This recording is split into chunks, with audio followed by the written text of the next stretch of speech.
able to actually develop a vaccine to treat COVID-19. We want to bring in our panel to discuss Dr. Shweta Chakraborty, risk and behavioral scientist, and Curtis Ellis, the former senior policy advisor to President Trump and policy director of America First, the president's only official super PAC. And Jessie Jane Duff will be joining us later, hopefully. But Dr. Shweta, we'll begin with you.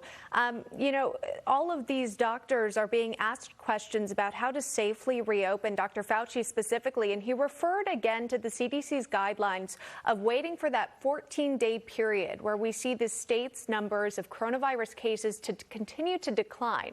We know that that's not the case for some of the states that have gone ahead and reopened. Do you think that those states should be taking Dr. Fauci's advice when deciding when to reopen?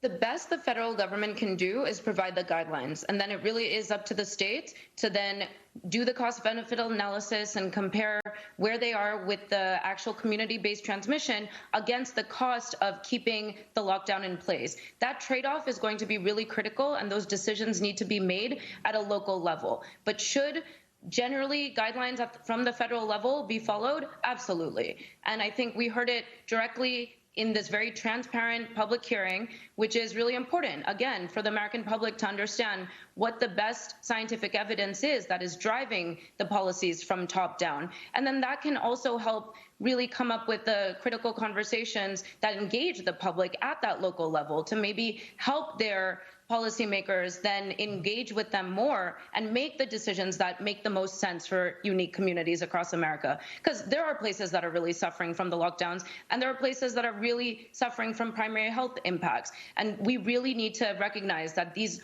are trade-offs that need to be balanced. It's not one answer or the other. I want to bring Curtis into this. Curtis, I'm assuming that you've been listening to the committee hearing here. Your thoughts on the questions that were asked and the answers that were given? I thought it was very interesting that Dr. Fauci, when asked about schools going back into session in September, in colleges as well as primary schools, failed to mention that children are not affected by this by and large. There are very few fatalities among school-aged children. We're seeing Switzerland reopening its schools. We're seeing across Europe, many nations reopening their schools. So there is really no scientific evidence or basis for continuing to deny our children the education they need in order to thrive and grow.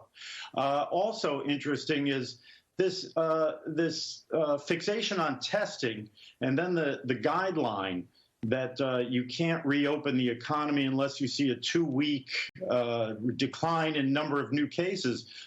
Everybody understands that as you test more, you will find more cases. How many of these cases are asymptomatic? How many of these? So it's sort of a catch-22. The more you test, the more cases you find, and that gives you a reason to not return to life as we know it. So it's kind of a red herring question, and I really was hoping that somebody could explain that, and that Dr. Fauci would certainly be a responsible actor and explaining to the American public that school children face very little risk from this. They face a greater risk from flu. The influenza affects children in greater numbers than it affects the COVID virus. Let me bring in really quick Dr. Shweta Chakraborty. It's very important to point out, because as you saw some questions there fielded from the Democrats asking this specific question about stopping a second wave. Dr. Fauci speaks on that, and he says no matter what you do, in the best situation, you're going to see more people get this virus because that's how transmissible this is. I just want to, if you can, talk to our viewers for a second to explain that no matter what, you're going to see other people get infected by this virus, no matter what you do. Again, words from Dr. Fauci. Right.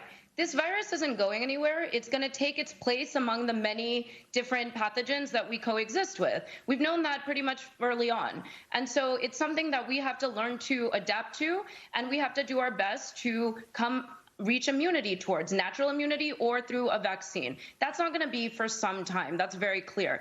What do? Do we wait 18 months for a vaccine or until some type of community immunity is actually presented? We can't. It's not sustainable. And so therefore, when we begin to think about easing lockdown from severe social distancing to moderated social distancing, like some of the countries we're seeing in Europe that are already underway or that never went into lockdown in the first place, like Sweden, then we have to recognize that there's a trade-off there, which means we are going to see more cases, people are going to get sick.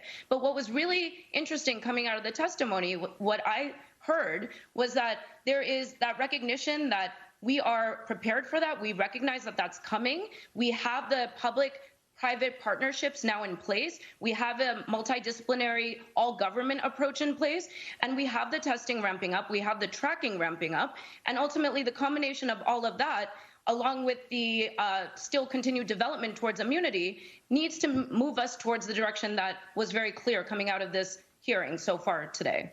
Another topic that was brought up with Dr. Fauci by Senator Bernie Sanders was the sheer number of deaths in America by COVID-19 and the fact that Dr. Fauci says, yeah, there are likely more people who've died from COVID-19 than that's being reported right now. We know 80,000 Americans at least have died from COVID-19 right now.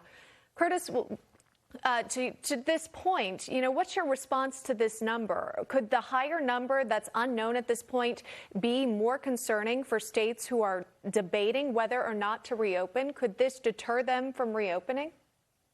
And there's also the issue that many hospitals are given a financial incentive to report a death as being COVID-related. They get extra payment from Medicare and Medicaid. So we're seeing a lot of problems, or we're seeing potential problems. Let's be clear here. There is a potential problem of the data that we're examining, and everything is supposed to be data-driven. Senator Sanders brought up the 1918 Spanish flu pandemic. I would just remind everyone that in the midst of that pandemic, we fought a world war. We fought World War I in the midst of a pandemic. We didn't stop everything and hold our breath.